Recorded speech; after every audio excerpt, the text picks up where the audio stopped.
All right, good evening, Livonia, and welcome to the 1985th regular meeting of the Livonia City Council. Would the Honorable Rob Donovic please lead us with the Pledge of Allegiance? Pledge allegiance to the flag of the United States of America and to the republic for which it stands, one nation, under God, indivisible, with liberty and justice for all. Thank you, Councilmember Donovic. So tonight we are honored. We're going to start off with some special recognition from pretty much our first three rows. So we have with us today the Detroit Prowl, the women's professional football team that took down a championship recently. And we're very happy to hear them. Let's give them a round of applause. And with that, I'm going to hand it over. Well, Mike, do you want to come up and say a few words first about the team? Sure, yeah, come on up. Tell us all about all things women's football for the millions of viewers at home. Thank you so much for the opportunity to be here today and address you guys. Livonia's got it really kind of close to our heart. Our practice facility is just a couple miles away at the LAD. And we've taken Livonia as a second home for ourselves. With the practice facility and the businesses that have come along, it's been fantastic. Women's football is one of the largest growing sports in the world. Around the world, there's close to 6,000 women playing football, tackle football. You know, the kind that we were all disappointed in yesterday. Only we finished it off. So a whole bunch of thank yous to a lot of people, but women's pro football is growing. It's huge. Same thing as the NFL, same thing as college football, just a huge opportunity for women who want to learn but also want to play some serious competition. Biggest difference between the NFL and college and women's football is the women pay to do this. They have to raise their own money, they have to come up with their own money, and if you don't know, football helmets average between $900 and $3,000. So these women come up with $4,000 or $5,000 a year to travel and to outfit themselves. So what we're looking to do is grow this sport for little girls who don't have the same opportunities that little boys do. And that's where the LAD has come in. We have indoor facility, run camps all summer long, and we have a huge thank you to a lot of people. So if you don't mind, indulge me just a moment. We'll tell you a little bit more, but thank you first and foremost to our coaches. Ken Fenton is our head coach. He's right over here. He is an incredible leader of women's football, but also football, period. He's an assistant coach at Cass Tech High School, but he's also been a part of women's football for quite some time. In fact, just the year after I started it, which was back in 2002. Our coaching staff, Ken Fenton, Tori Robinson, Deshaun Robinson, and Chad Hill. To the LAD, thank you so much for making Livonia a home for us. Jennifer is here today. Todd and Chris were just incredible bringing us to Livonia and making a home for us. Our home office will be at the LAD coming up in the next 2 months. Livonia businesses, we're looking to partner up with you guys. So if you have an opportunity and you have a business and you want to start advertising with women's pro football, trust me, these women up front will be more than happy to stop by, say hello, and appear at your businesses. To the players, these women have full-time jobs, have full-time families, and they are a part of this team. Ladies, would you please stand up? These are world champions, every single one of them.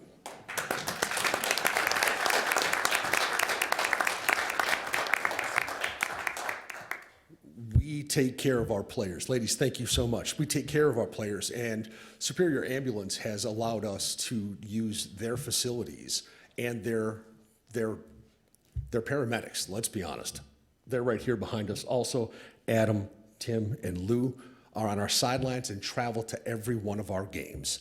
Our business plan, our business model has been to grow women's football, but do it on a safe and a championship level. A team that started 1-3 ended up not giving a point up in the playoffs and brought home, Lurie, that. Thank you so much.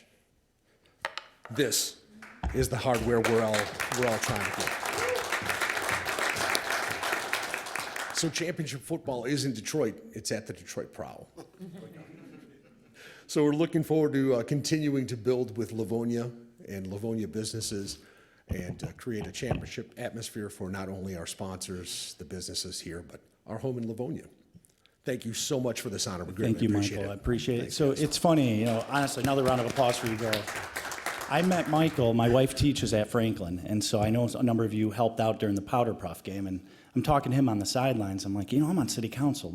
You guys won the championship. We got to get you a commendation and bring you in. So thank you guys so much for coming in, and hopefully we'll spread this out on our social media. You do the same, and any way Absolutely. we can help, obviously, partnering with the community. Thank you for making Livonia your home, and I'm going to open it up to my colleagues if you guys have anything to say. If not, I'm going to hand it over to Councilman Jolly for this incredible commendation.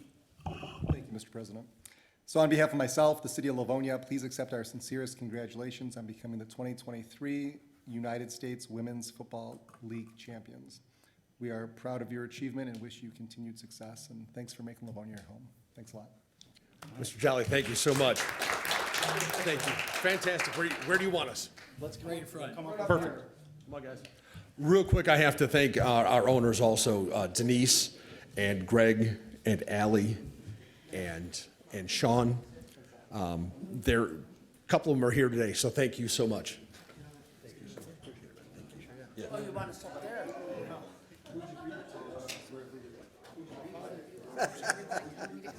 We beat Virginia, in Virginia. We beat them 41-0. So.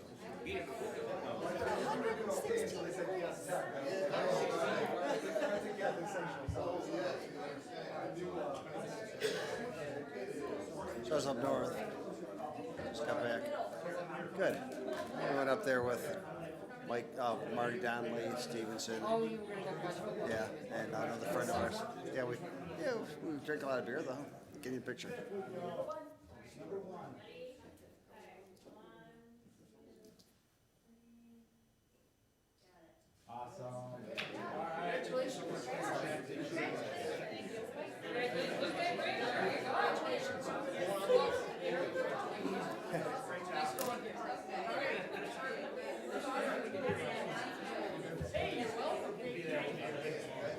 No, thank you. No.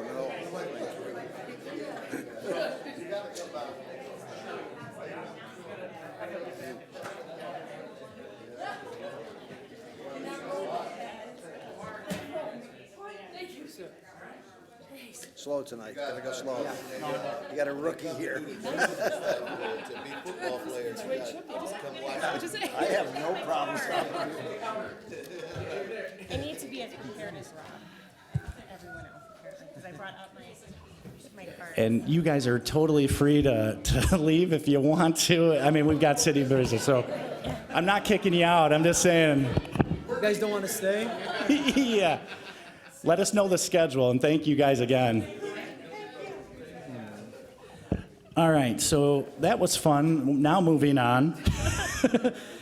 This is a voting meeting. Minutes of this meeting will be approved at the next regular meeting scheduled to be held on Monday, February 12th, 2024. Will the city attorney clerk please take the roll? Sure. Councilmember Donovic? Aye. Councilmember Budzinski? Present. Councilmember Morgan? Against. Present. Councilmember Toy? Here. Councilmember Jolly? Present. Vice President Tashnik? Present. President McCullough? Here. Thank you. We have all 7 members present today. I will now entertain a motion for the minutes from the regular meeting of the City Council held on January 17th, 2024. Do I have a motion? So moved. I'll support.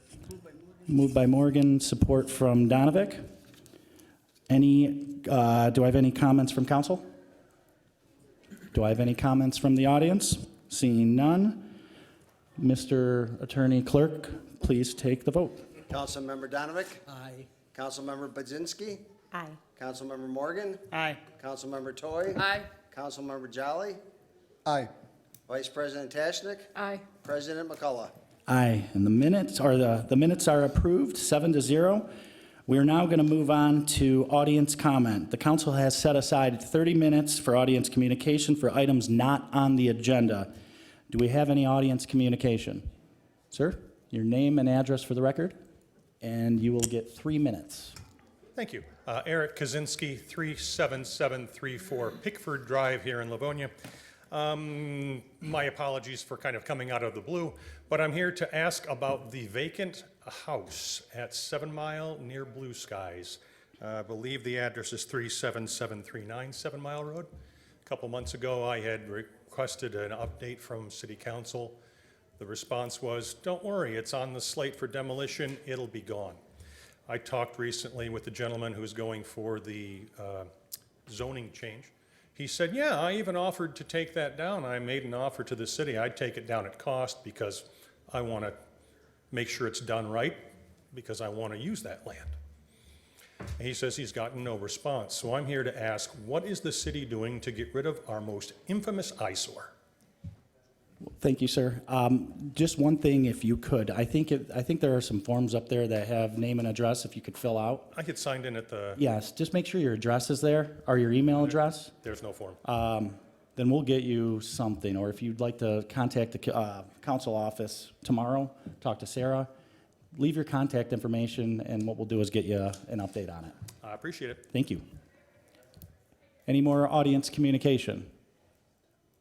Seeing none, we are going to move on to council announcements. Council? Carrie? Yes. I have two quick things. One, I wanted to recognize over the past weekend on Saturday, the Livonia Fire Department partnered with Holy Trinity Church to host a fire safety event for families. As many of you may be aware, there were two house fires late last year. One was witnessed by children in the neighborhood that kind of caused some uncertainty among the kids. So in response to that, Holy Trinity organized this fire safety talk. They were great hosts with free refreshments for everyone. Firefighter Dana did an amazing presentation to help the kids understand what it was like, how to prepare for a fire. She put on her uniform so that they would know what it was like in case of an emergency, how to call 911, and other helpful hints and tips for parents. One of the things that I want to make sure everyone knows is that the Livonia Fire Department will install smoke detectors and CO2 detectors in residents' home at no cost. There is not a waiting list per se, but we only have one person doing it so that there are names that get serviced in order. The number, if you're interested in that, is 734-466-2444. And I think it's just a great service and wanted to commend the Livonia Fire Department for their work in the community. I also wanted to let people know that next Thursday, February 8th at 6:30 p.m., the Livonia Women's Connection will be meeting for a free Galentine's Day event at the Family Affair. It's hosted by my colleague, Councilwoman Laura Toy, and the owner of Family Affair, Nicole McPherson. Various bakeries will be offering sweet treats for the evening. Networking event. Again, it's totally free, open to everyone, and we'll hope you check it out and say hi. Thank you, Councilwoman Budzinski. Vice President Tashnik? Thank you, Mr. Chair. I just wanted to offer my condolences. Mr. Morgan's father-in-law passed away very recently, and I wanted to offer condolences to him and his wife. And just know that you are in our prayers and in our thoughts at this time. Thank you. Thank you, Vice President. Councilwoman Toy?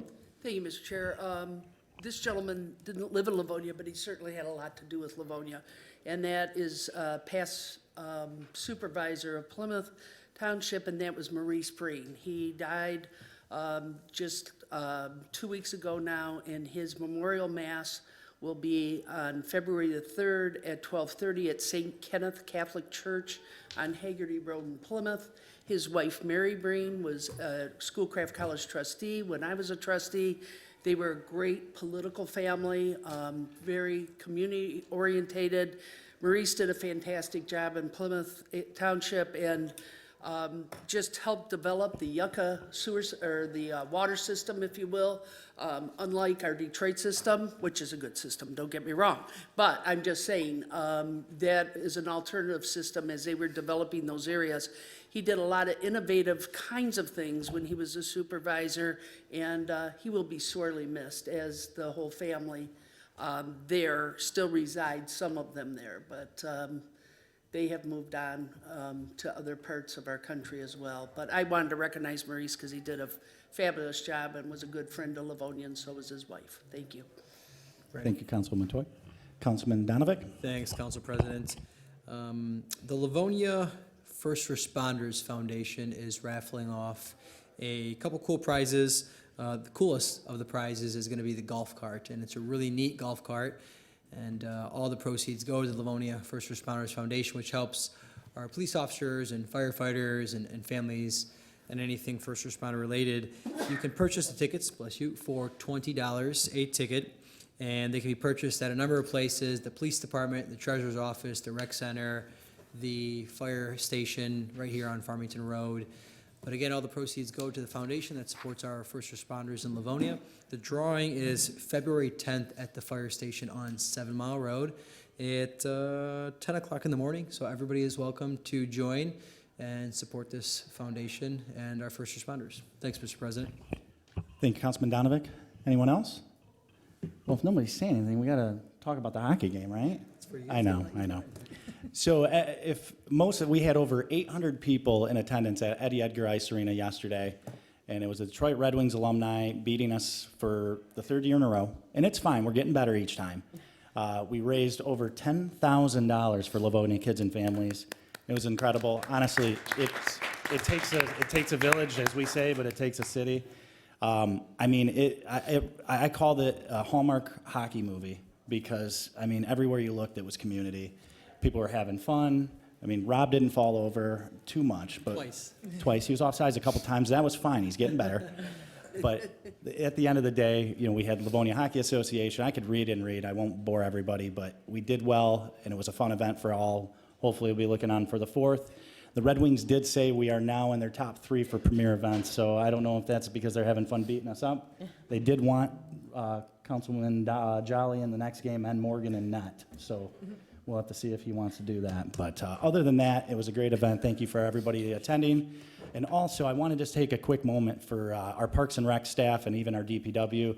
Daddy-daughter dance was Saturday, and it was a phenomenal job. I'm watching my daughter, who is now 9, and I'm having anxiety attacks because she's getting older and older, and I don't know how many more years we'll have to do this, but as always, Livonia does a great job. And kudos to, I know Billy and company were out there, just a great time. And then we only charge $10, and for the event that you get it's good work by the team out there. So, any other comments? I don't see any. I'm leading with that. And one last thing before I get divorced. My wife is celebrating her 40th birthday on Wednesday. So Casey, I know you're probably not watching right now, but no, if you are out there, happy birthday, and we'll celebrate on Wednesday. Thank you. And with that, we are going to move on reports from the mayor and other city officials. And with letter A, we have a communication from the mayor about our annual report. Mayor, take it away. Good evening, Council, and glad to be here. This is my first official opportunity to welcome some of our newer council members and those who are returning. Congratulations. I think you've got an awesome team assembled here and truly look forward to working with you. One of the things that we bring to the council every year, and this is required by our charter, is an annual report. And when I sat in your seat many years ago, that annual report was about a 75-page document. There wasn't a chart, there wasn't a graph, there wasn't a photo in it. And it would sit on my nightstand, and I would read it every night, pieces of it, because literally I would doze off halfway through about 10 pages of it. So it took a while to consume it all, but I did. And what I learned about the city and the volume of work that we turn out as a municipality was unbelievable, and it helped me a lot in the decision-making process that I was engaged in as a member of the council. Well, 4 years ago, we took that annual report and we decided that part of being a transparent government was to make sure that what we were producing, what we were talking about, was something that would be interesting and would engage people, something that was easy to read, not just by council members, but by the community that we needed to supply an annual report to. So we've put together now an annual report that looks like this. It's a lot zippier. It's 23 pages of charts and graphs and numbers, a lot of numbers. And the reason for that is that we believe that if you don't measure it, you're not going to make it happen. So it's important for us to look at some of those numbers when we're trying to make some of the decisions that we make around staffing, for example, or decisions that we're making about funding and some of our programs in the city. So my hope is that you find some time to consume the document, to understand what's in it, and that you not only do that, but that you take it around as a tool. The second piece of this document is that we're really hoping that this becomes something that people who are ambassadors for the community use on a frequent basis in trying to educate folks as to why this is a phenomenal city. What is it that we're doing different than other communities?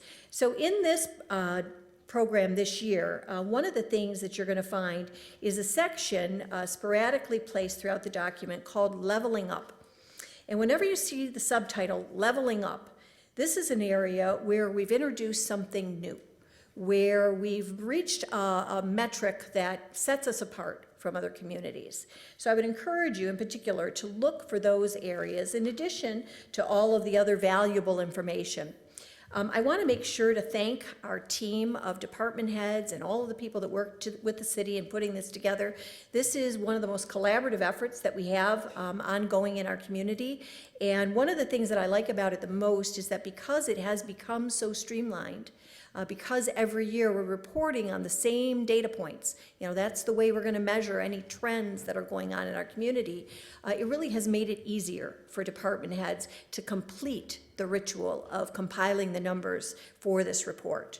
So we're glad that it's making it easier for folks. We're glad that it's making it more transparent to learn and understand what's going on in your community. And I want to thank all the department heads, but most significantly, the work that goes into this is the work of our communications department. They're the ones that are responsible for, knocking on the doors of department heads, making sure their numbers and their data points are in, and that we actually meet the deadline on this. So this just happens to be my first opportunity to present this. It is available in a digital format online. If it's not converted yet to a flip book, it will be converted to a flip book format by the end of the week, making it easy for residents to understand. Copies of it, I have one of the premier, just first hot off the press copies today, but we will have copies available for everybody who attends the State of the City address. Should you be going out and speaking and you need additional copies, please contact the communications department. Thank you all. Thank you, Mayor. Honestly, that's I love the size of it. It kind of simplifies everything and makes it easy for our residents to really follow along. The less boring stuff, should we say, that goes into a budget. Council, do we have anything from council? Seeing none, thank you, Mayor. Thank you. Moving on to reports from the mayor and other city officials, we have communication from the Department of Parks and Recs dated December 13th. That is received and file. We also have communication from the Department of Finance dated January 11th. That is receive and file as well. We are going to move on to the consent agenda. Items 1 through 6 on the consent agenda will be voted on as one item. These were previously studied at the study meeting that took place on 1/17 and determined to be non-controversial. Council, do I have a motion? Move to approve. Support. A motion from Jolly, support from Toy. Any comments from council? Seeing none, any comments from the audience? Mr. Attorney Clerk, will you please take the vote? Councilmember Donovic? Aye. Councilmember Budzinski? Aye. Councilmember Morgan? Aye. Councilmember Toy? Aye. Councilmember Jolly? Aye. Vice President Tashnik? Aye. President McCullough? Aye. And the consent agenda is approved. We will now move on to unfinished business, which is going to be item number 7. It's a request to waive the driveway ordinance requirement, curb cuts from a maximum of 25 feet to 27 feet. We do have new data that is on file from engineering. Council, do I have a motion? Mr. President, Mr. Donovic? I'll offer an approving. Do I have support? Approving from Donovic, support from Toy. Council, do we have any discussion? Seeing none, any audience communication? I know the petitioner is here. I'd like to say for the record that all of the things we did ask the petitioner have been fulfilled, correct, Mr. Zielinski? That's correct. No council input. Mr. Attorney Clerk, would you mind taking the vote? Councilmember Donovic? Aye. Councilmember Budzinski? Aye. Councilmember Morgan? Aye. Councilmember Toy? Aye. Councilmember Jolly? Aye. Vice President Tashnik? Aye. President McCullough? Aye. The motion, the vote passes 7-0. Sir, you are all set. Thank you for coming. Moving on to unfinished business number 8. It's a roll call vote. Proposed amendment to the Livonia Code of Ordinances as amended from the Department of Law to add per diem language. The first reading was given by Vice President Martha Tashnik on January 17th. Ms. Tashnik, would you like to give a second read? Thank you, Mr. Chair. Yes, I will offer a second read. All right, and that goes to our attorney, Mr. Attorney Clerk, for the roll. Oh, I'm sorry, audience. We don't have any audience chiming in on this one. Back to you. Councilmember Donovic? Aye. Councilmember Budzinski? Aye. Councilmember Morgan? Aye. Councilmember Toy? Aye. Councilmember Jolly? Aye. Vice President Tashnik? Aye. President McCullough? Aye. And that passes 7-0. We're going to go back to audience communication for items that are not on the agenda. Seeing none, Mr. Chair, I'm going to Councilwoman Toy. if I may, that was Vice President Tashnik's first reading and second reading. Normally, we have her give a speech, to new members. Is it still a 3-minute speech, or do we get it down to 2? I can't remember, sir, if you want to, yeah. It's your call. No, Let the new member hazing continue. there you Yes, go. correct, There you yes, go. okay. We just had pictures today. We're all pumped It up. was just fun to make sure, sir, that we I appreciate didn't forget. Yes. Mr. Bernier, did you capture that for the official record? We haven't noted. I appreciate it. Anything else from council? No, sir. Can I Move to approve. move to No, approve? move to adjourn. Oh, hang on. I want to call that out, that Mr. Jolly jumped it quick. Yes. Do I have support on that? Support. Support. All right. Mr. Attorney Clerk. See if we show 7. Oh, I say we can officially show 7 unless anybody's got an issue. So we're going to close the regular meeting at 7:27. Look at that. All right. We will be back at 8 p.m.